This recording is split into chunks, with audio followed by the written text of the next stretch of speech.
Hi, this is Jay Washburn. And I'm Joe Bendosky.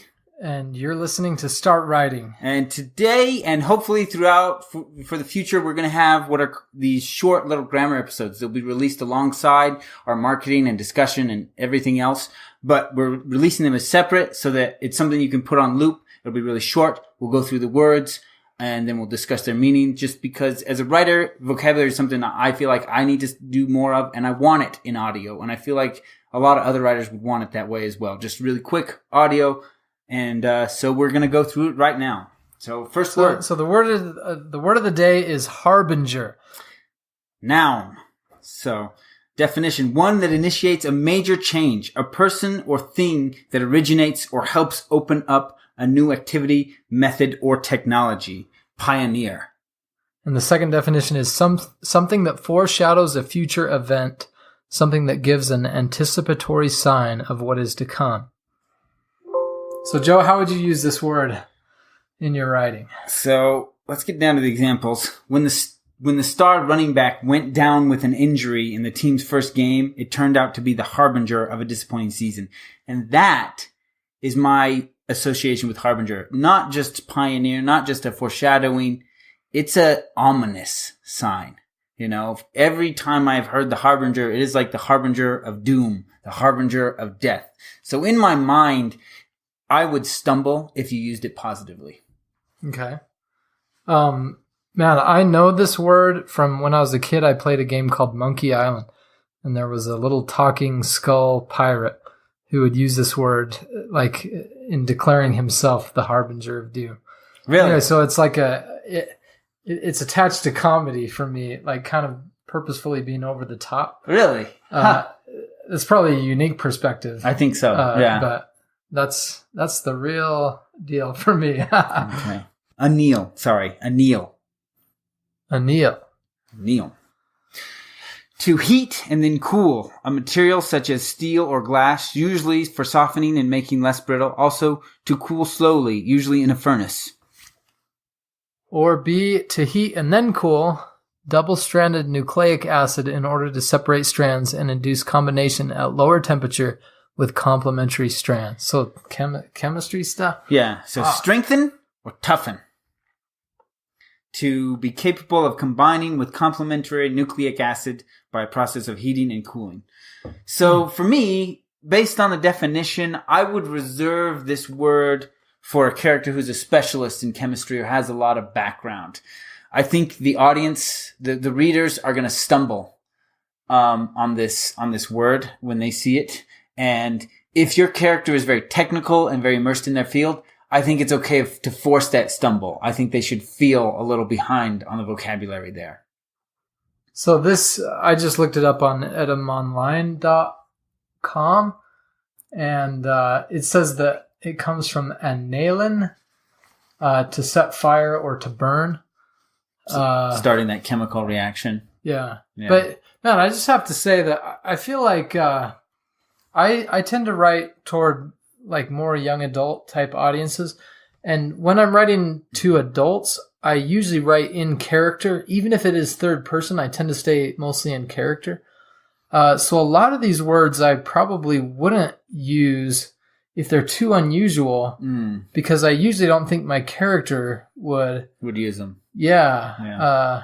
Anyway, just a thought. Yeah. Sometimes though, and I've discussed this in another episode, that when I do put a word like this in a story, usually I kind of rephrase it or explain it so that a kid reading the book could learn the definition just by the context. Yeah. So the word anneal, to strengthen or toughen. Here's an example. Before and after the Eagles organized team activities last spring, Nelson Aguilar retreated to his hometown for a series of training sessions with an old friend and mentor that would anneal his mind as much as his body. No, that's a really cool word. So anneal, to strengthen or toughen. That was like, I feel like the other definitions were just a little scientifically dense. Yeah, we should probably skip those next time. Well, no, because I think maybe not read all of them, but I think it illustrates that the word tends to be very technical that way. Yeah. So, word 3, illustrious.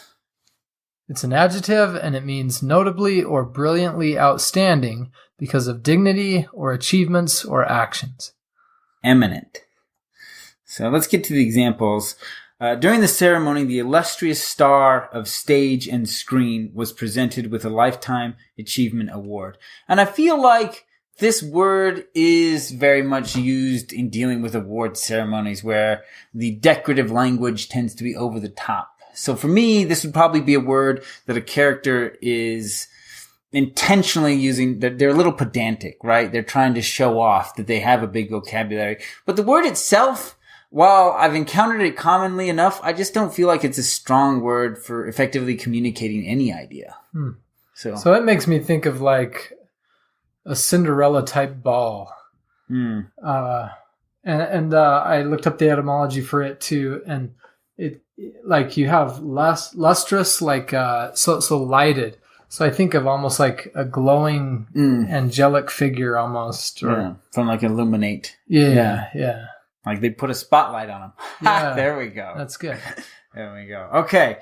Word, I don't know. What are we on? 4? Number 4, non sequitur. It's a noun, and it means an inference that does not follow from the premises. A statement such as a response that does not follow logical form or is not clearly related to anything previously said.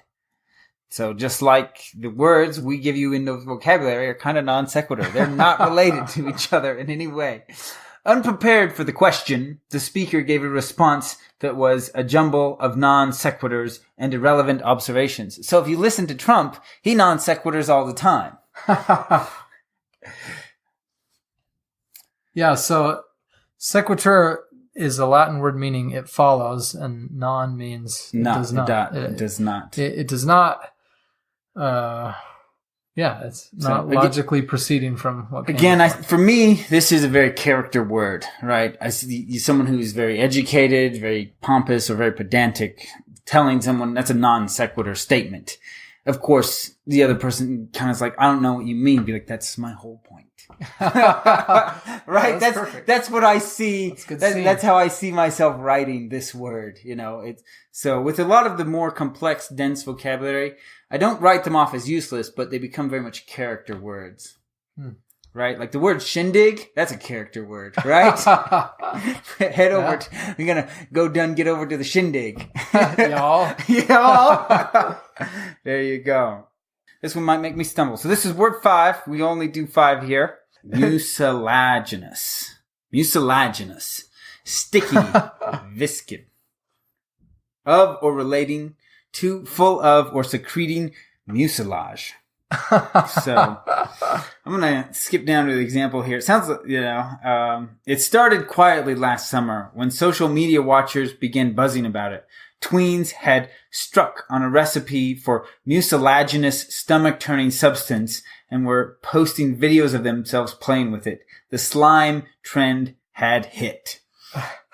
So, yeah, when I hear mucilaginous, I think slime, right? I don't just think slime, I think slime derived from mucus. And that is snot. And it's gross. Yeah, that's a nasty word. It is. It's a gross word. It is. But at the same time, I feel like if you put it in a YA, it might go over their heads. But if you use it on an adult audience, you'll get the effect you want. Yeah. It's grosser than slime. Well, and I can see a kid having a lot of fun learning this word. You can do some cool things with it. It's gross. It's delightfully gross. Delightfully gross. So that is it for vocab. We're going to try and keep these really short, even the endings, so you can just put it on a loop and just get the words.